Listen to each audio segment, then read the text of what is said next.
Hi అండి. అందరికీ నమస్కారం. Welcome to my channel. ఈ వీడియోలో రాష్ట్రమంతా షాక్. సుప్రీంకోర్టు తీర్పు అంటూ అప్డేట్ రావడం జరిగింది. సో, దీనికి సంబంధించిన పూర్తి వివరాలు ఈ వీడియోలో తెలుసుకుందాము.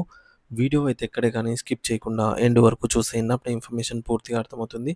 అలాగే వీడియో చూస్తున్న ప్రతి ఒక్కరు వీడియోకైతే లైక్ చేయండి ఫ్రెండ్స్. ఈ వీడియోని తోటి ఉద్యోగ, పెన్షన్ మిత్రులతో అయితే షేర్ చేయండి. కొత్తగా మన ఛానల్ చూస్తున్నవారు ఇంకా ఎవరైనా సబ్స్క్రైబ్ చేసుకోకపోతే వెంటనే మన ఛానల్ అయితే సబ్స్క్రైబ్ చేసుకోండి. సబ్స్క్రైబ్ చేసుకోవడం వల్ల నేను చేసే ప్రతి ఒక్క వీడియో మీ వరకు రీచ్ అవుతుంది. సో, ఇక ఆలస్యం చేయకుండా వివరాల్లోకైతే వెళ్ళిపోదాము. ఫ్రెండ్స్, ఇక విషయానికి వచ్చినట్లయితే దేశవ్యాప్తంగా ప్రభుత్వ ఉద్యోగాల నియామక ప్రక్రియలో ఒక పెను మార్పుకు శ్రీకారం చుడుతూ అత్యున్నత న్యాయస్థానమైనటువంటి సుప్రీంకోర్టు ఒక సంచలనాత్మకమైన తీర్పునైతే వెలువరించింది. సో, ప్రభుత్వ ఉద్యోగ నోటిఫికేషన్లలో పేర్కొన్న కనీస విద్యార్హత కంటే ఎక్కువ చదువుకున్న అభ్యర్థులను ఆయా పోస్టులకు అదనంగా అనర్హులుగా ప్రకటించవచ్చని, ఇది చట్టవిరుద్ధం కాదని కోర్టు అయితే స్పష్టం చేసింది. సాధారణంగా గ్రూప్ 4 లేదా అటెండెంట్ వంటి చిన్న తరహా ఉద్యోగాలకు పీజీలు, పీహెచ్‌డీలు చేసిన వారు కూడా పోటీ పడుతుంటారు. అయితే ఇలాంటి వారిని పక్కన పెట్టి కేవలం అడిగిన అర్హత ఉన్నవారికే ఉద్యోగం ఇవ్వడం సరైనదని న్యాయస్థానం కీలక ఆహ్, శాఖ జారీ చేసిందనమాట. మరి ఈ తీర్పు వెనుక ఉన్నటువంటి నేపథ్యాన్ని పరిశీలిస్తే, ఒక బ్యాంకులో తాత్కాలిక ప్రాతిపదికన అటెండెంట్‌గా పనిచేస్తున్నటువంటి ఒక పట్టభద్రుడిని ఆ యొక్క ఉద్యోగం నుండి తొలగించిన ఉదంతం వెలుగులోకి వచ్చింది. ఆ ఉద్యోగానికి ఉన్నటువంటి నిబంధన ప్రకారంగా డిగ్రీ డిగ్రీ ఉన్నవారు అనర్హులు. కానీ అతను ఆ వివరాలను దాచి ఉద్యోగంలో చేరారు. దీనిపై విచారణ జరిపినటువంటి జస్టిస్ అమానుల్లా మరియు జస్టిస్ ఆర్ మహదేవన్‌లతో కూడినటువంటి ధర్మాసనం సదరు ఉద్యోగిని తొలగించడాన్ని పూర్తిగా సమర్థించింది. ఉన్నత విద్యావంతులు ఇలాంటి చిన్న ఉద్యోగాల్లో చేరటం వల్ల నిజంగా తక్కువ చదువుకున్న వారికి ఉపాధి అవకాశాలు దెబ్బతింటున్నాయని కోర్టు అభిప్రాయపడింది. సుప్రీంకోర్టు ఈ నిర్ణయం తీసుకోవడానికి ప్రధాన కారణం సామాజిక న్యాయం. పేదరికం లేదా కుటుంబ ఆర్థిక ఇబ్బందుల కారణంగా ఉన్నత విద్యను అభ్యసించలేకపోయినటువంటి అభ్యర్థులు చాలామంది ఉంటారు.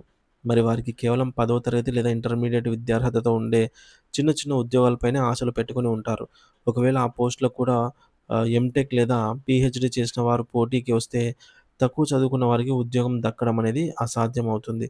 మరి అటువంటి వ్యక్తులకు ప్రాధాన్యత కల్పించి వారి జీవితాల్లో వెలుగులు నింపేందుకే ఈ నిబంధన అవసరమని అయితే కోర్టు పేర్కొంది.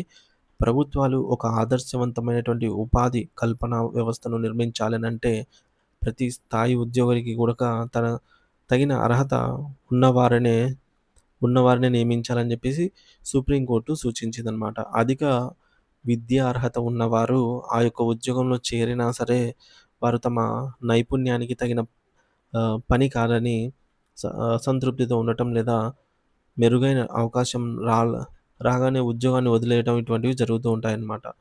సో, ఇంత చదువుకున్నాను ఈ జాబ్ చేయాలనే ఒక అసంతృప్తి ఒకవైపు ఎప్పటికీ ఉంటుంది. అలాగే ఒకవేళ పెద్ద జాబ్ వస్తే గనక వెంటనే వాళ్ళు రాజీనామా చేసి వెళ్ళిపోతారు. ఇటువంటివి జరుగుతుంటాయి కాబట్టి దీనివల్ల సంస్థలకు నష్టం అనేది వాటిల్లుతుంది. అందుకే నోటిఫికేషన్‌లో ఏ అర్హత అయితే అడిగారో ఆ పరిమితికి లోబడి ఉన్న వారికే ఉద్యోగాలు ఇవ్వాలని కోర్టు తీర్పు అయితే ఇచ్చిందనమాట. ఇప్పుడు ఈ తీర్పు దేశవ్యాప్తంగా చర్చనీయాంశమైంది. ఇది తక్కువ విద్యార్హత కలిగినటువంటి లక్షలాది మంది నిరుద్యోగులకు ఒక పెద్ద ఊరటగా అయితే మారుతుంది.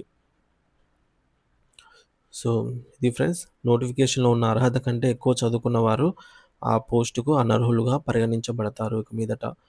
ఆర్థిక ఇబ్బందులు ఉన్న ఆర్థిక ఇబ్బందుల వల్ల ఉన్నత చదువులు చదవలేకపోయిన పేద అభ్యర్థుల ఉద్యోగ అవకాశాలను కాపాడడం కోసమే ఈ నిర్ణయం అయితే కోర్టు తీసుకోవడం జరిగింది.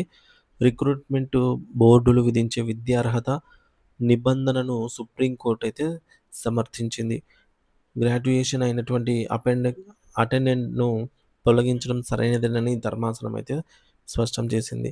తక్కువ స్థాయి ఉద్యోగాల్లో ఉన్న ఉన్నత విద్యావంతులను చేర్చుకోవడం వల్ల వచ్చేటటువంటి పరిపాలనాపరమైన ఇబ్బందులను అరికట్టడం కోసమే ఈ నిర్ణయం అయితే తీసుకోబడింది. సో, దీనిపై మీ అభిప్రాయాన్ని అయితే ఖచ్చితంగా కామెంట్ ద్వారా తెలియచేయండి.